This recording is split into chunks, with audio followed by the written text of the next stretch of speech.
Shabbat Shalom. So some of you may be a little confused. I am not Rabbi Esther Letterman. Those that actually paid attention to the publicity a couple of weeks ago, but she's doing fine. Happy to fill in.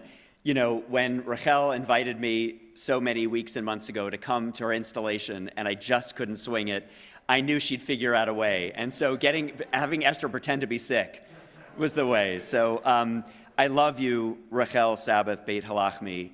And you referenced our 40 years of friendship. You were the nifty social action guru who I learned from, looked up to, admired, and the fact that I now hold the portfolio of social justice for the Reform movement, you should know that some 40 years ago it was you who inspired me as my regional social action person to do this work. So thank you for that. And I look at the Andes, the Andim, little Hebrew joke for those who are wondering. So the four of us, from my perspective, have known one another for 100 years. I knew Rachel first in Nifty, but I met the amazing Andy Bush when he was the most cool unit head in the history of the Eisner camp, and tapped me on the shoulder and said, "You're gonna work for me," and he put me to work at Jifty, where he was the most awesome Nifty regional director ever. And then I've known Andy Gordon since his student days, learning the work of rabbiing and social justice organizing, and I love all three of you. So can we just celebrate your wonderful rabbis? They're worth it. And I mean, the music tonight, chazanim, chazanot, I mean, amazing. Thank you. And thank you to our musicians as well. And thank you all for showing up tonight. I'm looking at the two people standing in the back. I'm like, yeah, I'm going to get home and Dana's going to say, how was it? I'm going to say, standing room only. They were standing in the back. Thank you. That's like, you really made me feel good. It's, what did we call it? Reform Judaism Shabbat? I think it used to be called URJ Shabbat, right? It is. It's also called that. So given that I'm the senior vice president of the URJ, it's really nice when a group of congregations come together and say, like, happily and joyfully, without like a lot of complaints, we are the URJ and we want to be like the URJ. We are the Reformed Jewish movement, so thank you for doing this. So in contemplating what I wanted to share with you tonight, thinking about URJ Shabbat, I thought a lot about like what it is that makes us a movement. The things that we can't do alone, that we can't even do as co-congregants with one another, the things that three synagogues even can't do, even a global movement needs to be able to do together. After all, we were ordained at the Hebrew Union College, Jewish Institute of Religion, an institution of Reform Judaism. We grew up in Nifty, an institution of Reform Judaism. We went to, two of us, the URJ Eisner camp and the URJ Kutz camp, its memory for a blessing. These institutions of Reform Judaism that literally saved my life when my father died, who was the temple president, when I was 14 years old. And it was the students of the Hebrew Union College who tapped me on the shoulder and brought me to youth group, brought me to camp, took me to Israel on the Nifty in Israel trip, where I remember standing in Jerusalem and saying Kaddish for my father's first yard site, surrounded by my best friends, actually, Rabbi Esther Letterman's husband, Scott Gant, small world, my best friend, and my would later to become wife, Dana Gershon. These are the things that you need a movement to do.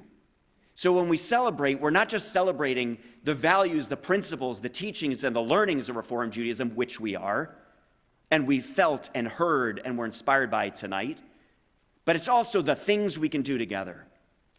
And the thing that we do together, that at this moment in my life, of which I am most grateful, that some of you in this room may even have some historic memory around, was the bold and historic decision some 60 plus years ago to found the Religious Action Center of Reform Judaism, which it is my profound honor to follow in the footsteps of Rabbi David Saperstein and Rabbi Dick Hirsch to lead. Rabbi Saperstein, how many of you know who Rabbi Saperstein is? Ambassador Rabbi Saperstein, who literally led the Religious Action Center for 40 years. If that ain't biblical, I don't know what is. But tonight, I'm thinking a lot about the origin story of the RAC.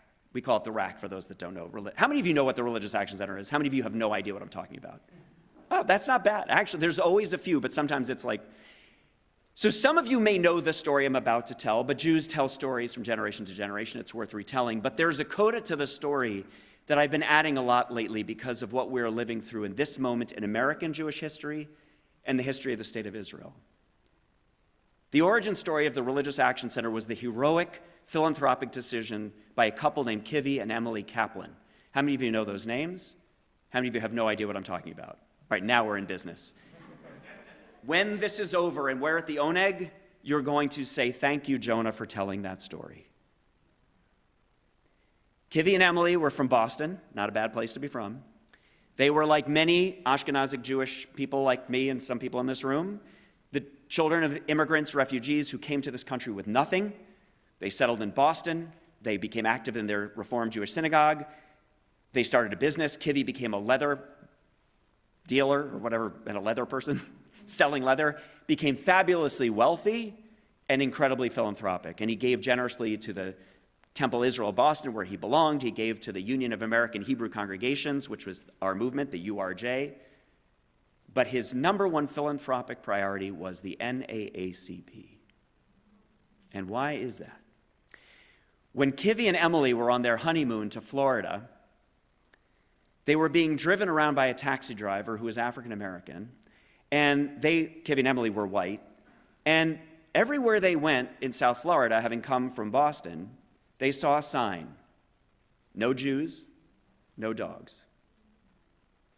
No Jews, no dogs. Kivi, incredulous, having come from the north to the Jim Crow South, asked the black taxi driver, "Is this common down here?" And the driver looked at him and said, "They don't even bother with us. They don't even bother with us." Kivi understood. You can oppress one minority, but in so doing, you're oppressing all minorities. The fate of a Jew in America is interrelated to the fate of an African American in America, is related to the fate of all minorities in America. And so he became active in the NAACP and was, at the time of his stepping down in 1976 or 7, I can't remember the exact date, was the last white Jewish president of the NAACP. And he was determined that he would be the last. And it has since then, I sit on the board of the NAACP. My board seat was passed from Kivi Kaplan to David Saperstein to me. And it was a time, for people that don't know the history, it was largely an alliance of what was mostly white Jews and black Christians. Of course, there were black Jews at the time, and there are many, many, many black Jews now. We sometimes get into the nostalgia of seeing Heschel and King and thinking it was a bunch of white Jews and black Christians. There are black Jews, brown Jews, Jews of all hues. But be that as it may, there was this moment of solidarity that happened. Kivi made another historic and bold philanthropic choice. He bought an embassy-sized building in DuPont Circle and gifted it to us, the Reformed Jewish movement. But he had one condition. He said, you can have this gift, but only if you commit that it will always serve as a hub for the civil rights movement. Which is why it is that our founding director, Rabbi Dick Hirsch, how many of you have heard the name Rabbi Dick Hirsch? Rabbi Dick Hirsch entered into this building, became the first director, and his first act of leadership was to call his friend, a young, dynamic pastor, and say, "Martin, good news, you have an office in Washington." Which is why it is that Dr. King, when he would come to D.C. to strategize and organize, would sit in the offices of our Religious Action Center. The RAC played host to the Leadership Conference for Civil Rights, which is why the Civil Rights Act of 1964 and the Voting Rights Act of 1965 were written in our conference room. By your reaction, I'm hearing, when I ask how many of you didn't know that, that's a lot of. Can we celebrate that the Voting Rights Act, the most important piece of civil rights legislation in American history, was written in the conference room of the Reformed Jewish Movement's Religious Action Center? You can celebrate that. But here's the coda to the story. Rabbi Dick Hirsch, not long after, made an incredibly historic, oh, by the way, I forgot part of the story. That iconic picture of King and Heschel, what you don't see is the iconic picture of King and Rabbi Dick Hirsch, who marched arm in arm in Selma together. That was our Rabbi Hirsch who founded our Religious Action Center and then made Aliyah to Israel and built the Israel movement for progressive Judaism and founded what? the Israel Religious Action Center, our sister entity in Jerusalem that fights for equality and against racism, for egalitarianism and pluralism in Israel as he fought for it in America. And if Rabbi Dick Hirsch were here, Zichrono Livracha, his memory for a blessing, he would remind me, as he used to say, Jonah, Zionism is a social justice ideology.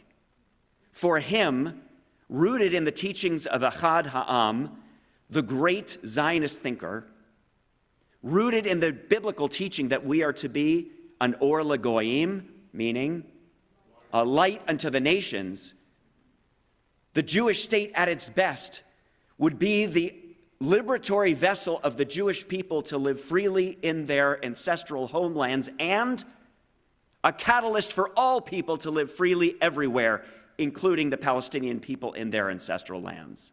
Because Rabbi Dick Hirsch did not check his social justice, deeply rooted prophetic mandate to do justice, love mercy, and walk humbly at the door when he landed in Ben Gurion Airport. I'm holding all of that with me when I think about our landscape. We at the Religious Action Center are organizing the Reformed Jewish movement to fight for democracy wherever we live, in the United States, in Canada, and yes, in Israel too. And I ask myself, this mishigas of these crazy Jews like Rabbi Dick Hirsch, where did this come from? When he would say, Jonah, Zionism is a social, where did that come from? Think about the number one story Jews tell. And tell and tell. Here, trick question. How many of you are going to go to a Seder this year? Okay, some people are not playing. Come, I thought you liked me. Okay, thank you. The number one thing, when polled by the Pew survey people, that Jews do, no offense, it isn't come for Shabbos. I know, shocking. It isn't even coming home for the high holidays. You think, like showing up on Yom Kippur, what's the number one thing most Jews report that they do? They show up as Seder. And by the way, the one thing the non-Jews probably do is show up to a Seder. In fact, so parenthetical, fun story. Do I have time for a quick story?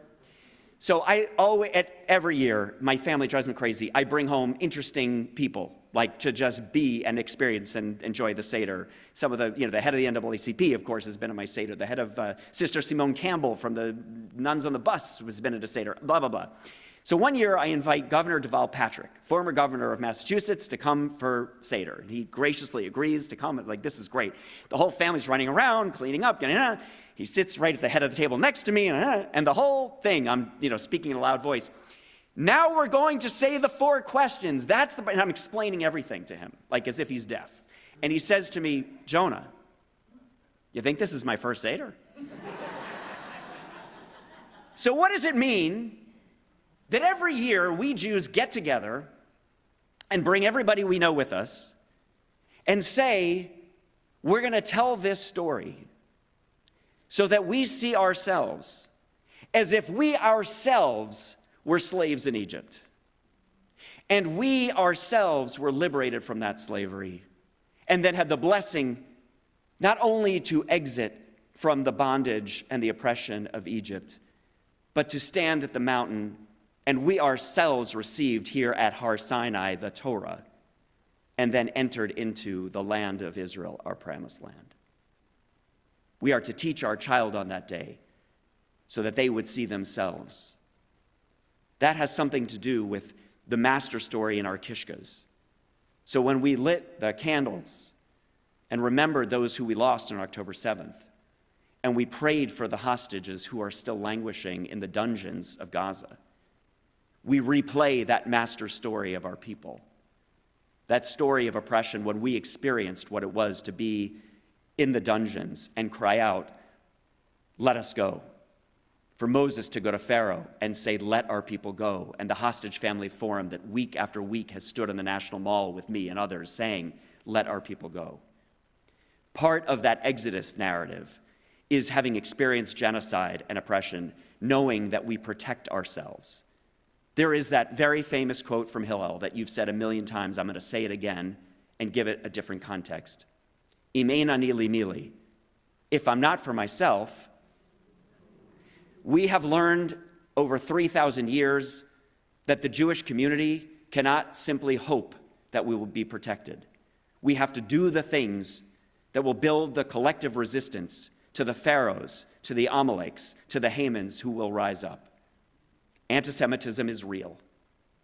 We are experiencing it. We are feeling it. October 7th was a chilling reminder of the worst violent act against the Jewish people since the Holocaust.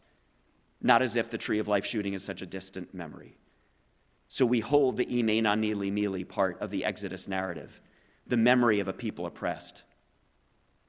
But what's the genius of Hillel's quote? He doesn't stop there. If I'm not for myself, who will be for me? And